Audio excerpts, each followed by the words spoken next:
Why so many price reductions? Hi, this is Clint with the Stitser Real Estate Group. So let's get to it. I mean, our market is full of this question. Why are there so many price reductions? What is happening? I mean, in fact, we're hearing buyers and sellers really have some fear about the marketplace. And it's reasonable because if you're following Trulia or Zillow or Realtor.com, or if you're reading the headlines from the Redfin CEO saying, we're gonna have low earnings because we had poor internet traffic. A little bit silly in my opinion. It does, it brings up the question is, are we at a peak? What's really happening?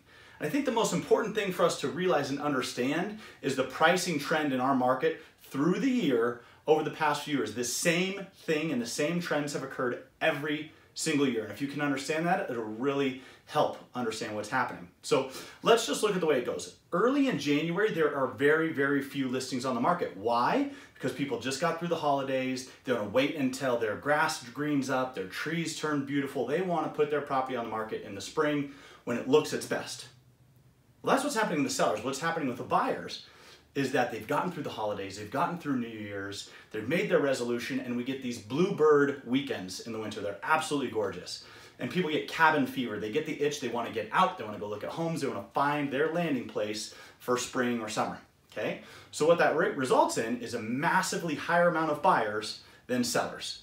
Case in point, we had a huge low listings of what, 646 listings in January of 2018.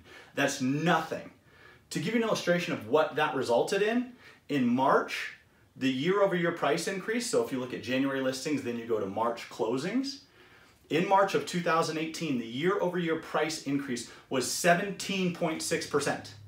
17.6%. So we had this incredibly low inventory in January, all these buyers in the market, and then a huge pop in pricing because of supply and demand.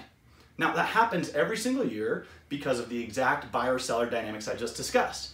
So then what happens with sellers who are getting ready to list in February, March, and April? These are the exact conversations we have every late winter and spring. Clint, I heard at my work that so-and-so listed their house and they got 12 offers on the first day. And then I was talking to my cousin who's a buyer and they're getting outbid on everything. Yeah, I know my neighbor sold for $350, but I think I can get $380. Let's go. So what happens is through spring, we have, again, this big upwards pressure on pricing simply because of presence of buyers and sellers in the marketplace. Then, by the time you get to May and June, those people who are entering the market are seeing all these closed prices going choo, choo, choo, choo, choo, choo. And if you're a seller and you see prices doing this, and you still hear rumors of, my cousin just bought a house and he got outbid on everything and it took so long, and you know, my brother listed his house in Sparks and they got multiple offers, everyone has the same mentality. So the sellers are being more aggressive and the buyers oftentimes are being aggressive to get in because they don't want to miss out. So then we work through June, July, and we're starting to see some of those prices where the sellers listed aggressively closing. Okay, so we're kind of hitting a peak in activity because there's the buyer traffic starts to slow down once we hit August. Once we hit August, people go on vacation to do the last vacation of the year. It is crazy hot. This year specifically, if you remember, it was over 100 degrees and smoky. It was miserable. No one was out looking at houses. They either hunkered down or out of town. It stunk, whatever you want to say. It was not a pleasurable experience, okay? So we had all this seller euphoria building up, and then in August, we had buyer traffic go whoop, because it was honestly a miserable time to be outside.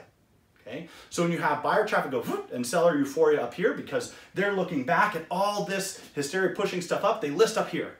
And then buyer traffic stops. And they saw all these houses going pending in 5 days, 7 days, 14 days. And then now they've been on for 30 days heading into September and they go, oh gosh, I haven't had any showings yet.